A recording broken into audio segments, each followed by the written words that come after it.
Ya, teman-teman semua, masih terkait dengan Juliana ya, warga negara Brazil yang menjadi korban jatuh di Gunung Rinjani. Nah, di sini ada Bunda Cahyo. Silakan Bunda Cahyo, apa yang mungkin akan disampaikan dan mungkin jadi keluhan dari Bunda Cahyo sendiri, silakan. Ya, jadi kalau kita melihat update terbaru tentang tragedi di Gunung Rinjani, ya, peristiwa wafat atau gugurnya Juliana Marins, warga dari Brasil ya, dari Rio de Janeiro, yaitu seorang traveler solo, itu meninggalnya itu karena sebenarnya kelelahan pendakian, sehingga terpisah dari rombongan, kemudian terjatuh dan terlempar ke jurang. Tapi dalam hal ini berita terupdate-nya adalah keluarga korban ini nggak bisa terima, tetap menyalahkan keterlambatan dalam pertolongan atau evakuasi. Seperti itu, Mas Den. Oke. Menurut Bunda bagaimana tentang pernyataan keluarganya yang mengatakan tim SAR kita, Basarnas kita ini tidak cepat dalam evakuasinya? Ya, kalau sudut pandang keluarga korban itu enggak salah, tapi di dalam hal ini pun tiap negara itu kan punya standar masing-masing gitu kan, mengenai SOP, terus kemudian latihan para kru atau tim SAR, Basarnas apa. Memang ini murni kecelakaan, dan memang cuaca juga ya, seperti yang kita kebanyakan tahu bahwa di gunung itu banyak hal-hal tidak terduga yang tiba-tiba kabut tebal, hujan deras, angin kencang, dengan medan yang begitu berat, terjal, curam, licin, berpasir. Itu medan yang sangat-sangat sulit untuk dijangkau gitu loh, baik dijangkau oleh helikopter dan sebagainya, Mas. Jadi keluarga korban pasti menyalahkan, karena siapa yang mau kehilangan nyawa keluarga gitu ya. Tapi di sini kan kita juga nggak bisa menyalahkan sepenuhnya pengamanan di Indonesia atau Basarnas, karena kan tiap negara beda-beda gitu kan. Kayak ciri khasnya tuh beda-beda, nggak bisa disamakan. Standar yang di Brasil juga di Indonesia nggak bisa disamakan, Mas. Maksudnya Bunda mau mengatakan evakuasi yang dilakukan oleh tim penyelamat itu memang sudah sesuai prosedur dan keamanan yang dilakukan oleh petugas ya, Bun? Menurut saya, kalau yang namanya petugas itu dia sudah sesuai SOP, karena dia nggak mungkin melanggar kode etik profesinya. Cuman di sini kan dalam artian perbedaan antara Indonesia dan Brasil ini loh yang membuat keluarga korban tuh nggak bisa terima, karena ya kehilangan nyawa itu tadi, menganggap bahwa kayak terlalu buang-buang waktu, terus dianggap ada keterangan yang palsu lah dan sebagainya. Kalau menurut saya sih tim evakuasi dari Indonesia, Basarnas, tim SAR atau relawan sih udah semaksimal mungkin. Tapi ini kan murni kecelakaan dan memang cuaca, dan memang medannya enggak banget gitu, nggak bisa dijangkau oleh helikopter, karena memang helikopter memang sudah tersedia kan, cuman kan dibatalkan karena medannya nggak memungkinkan gitu, Mas. Oke, jadi kalau kita lihat dari lokasinya, kalau dibilangnya kenapa nggak cepat dievakuasi, dipindahkan, diangkat gitu. Memang kalau dilihat dari videonya itu memang sangat curam sekali ya, Bun ya, dan resikonya sangat tinggi gitu ya. Betul. Betul. Jadi kalaupun memaksakan diri, helikopter yang sudah tersedia itu sangat-sangat memaksakan diri. Yang ada malah helikopternya juga ikut kecelakaan, kan seperti itu. Tapi di sini akhirnya keluarga juga menyalahkan gitu loh, terlalu terlambat, karena Julia waktu itu sempat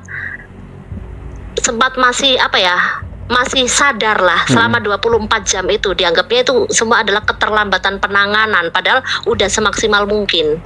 Oke, Bunda, menurut Bunda nih ya, apa sih yang jadi penyebab utama Juliana itu meninggal dunia di lokasi itu? Apakah memang karena kondisinya memang sudah parah karena terjatuh dari ketinggian yang cukup tinggi itu, atau karena kedinginan, atau karena nggak ada minum, makan, atau gimana? Nomor satu tuh stamina sebenarnya ya. Nomor satu tuh kalau orang mendaki itu nomor satu adalah stamina dulu. Sebenarnya kalau udah ada agak gangguan ya, misalnya agak flu, agak gak enak badan tuh nggak bisa memaksakan pendakian. Yang namanya pendakian tuh tubuh harus benar-benar 100% itu fit, tidak kelaparan, tidak kecapean, moodnya juga harus bagus.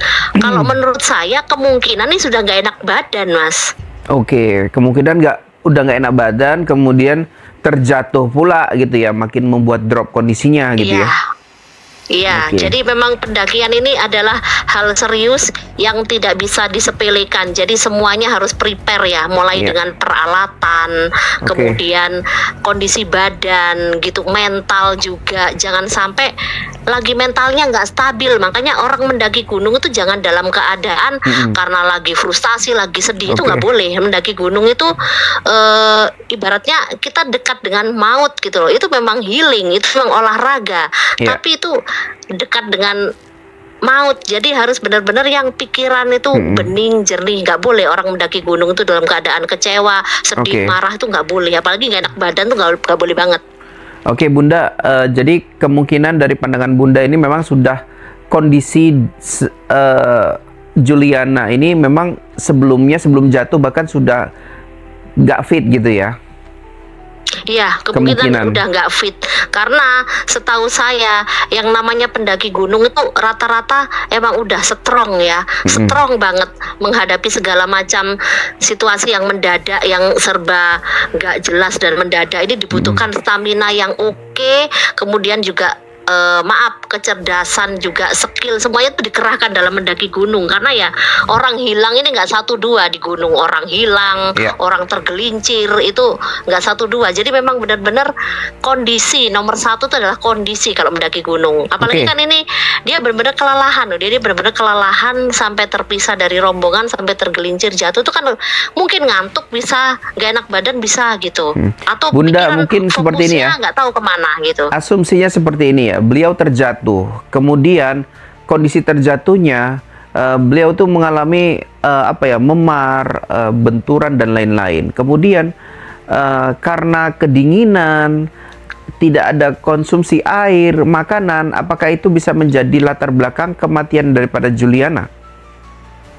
Bisa, karena yang saya bilang perbekalan untuk ke gunung itu memang harus benar-benar dipersiapkan dengan matang, termasuk logistik, makanan, air, itu harus benar-benar terencana dan jangan sampai kelaparan. Karena memang dingin, angin, itu kan membuat perut cepat lapar, Mas. Makin dehidrasinya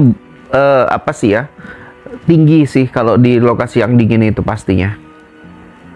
Ya, cepat haus, cepat lapar ya kan, cepat haus, cepat lapar gitu. Sementara juga sebenarnya kalau naik gunung kan beban tuh nggak boleh terlalu berat juga gitu. Cuman kan makanan yang mengenyangkan itu yang penting ya. Makanan mengenyangkan tuh mungkin yang mengandung sereal yang serat-serat gitu ya, yang kenyangnya awet gitu Iya. loh. Jangan sampai kelaparan pokoknya.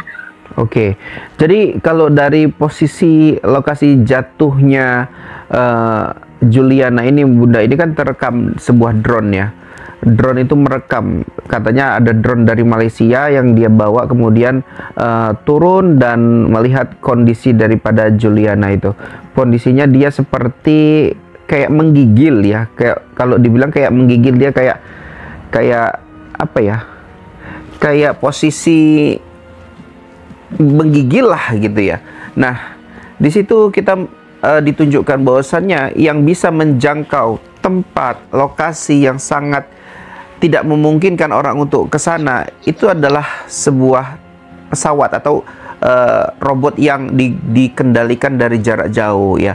Jadi di sini apakah mungkin jika Basarnas memiliki drone ya ataupun robot tertentu yang bisa digunakan tanpa adanya manusia di dalamnya untuk menyelamatkan sosok Juliana ini, Bunda? Bagaimana menurut Bunda?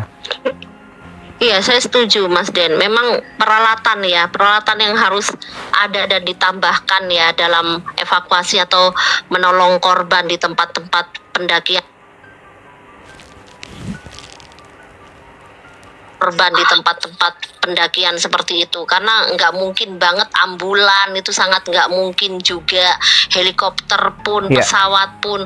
Jadi ya memang yang Mas Denny katakan tuh seharusnya sudah ada, dan pemerintah mulai memikirkan untuk pengadaan properti yang seperti itu, karena apa ya, masalah tragedi pendakian ini terlalu sering gitu loh. Pasti karena keterlambatan penanganan, keterlambatan pertolongan, karena medan yang susah dijangkau dengan alat atau kendaraan apapun, Mas. Di situ memang pemerintah sudah saatnya mulai ya belanja pengadaan barang yang seperti itu ya, penambahan properti gitu untuk keselamatan, untuk safety-nya peralatan pendakian itu.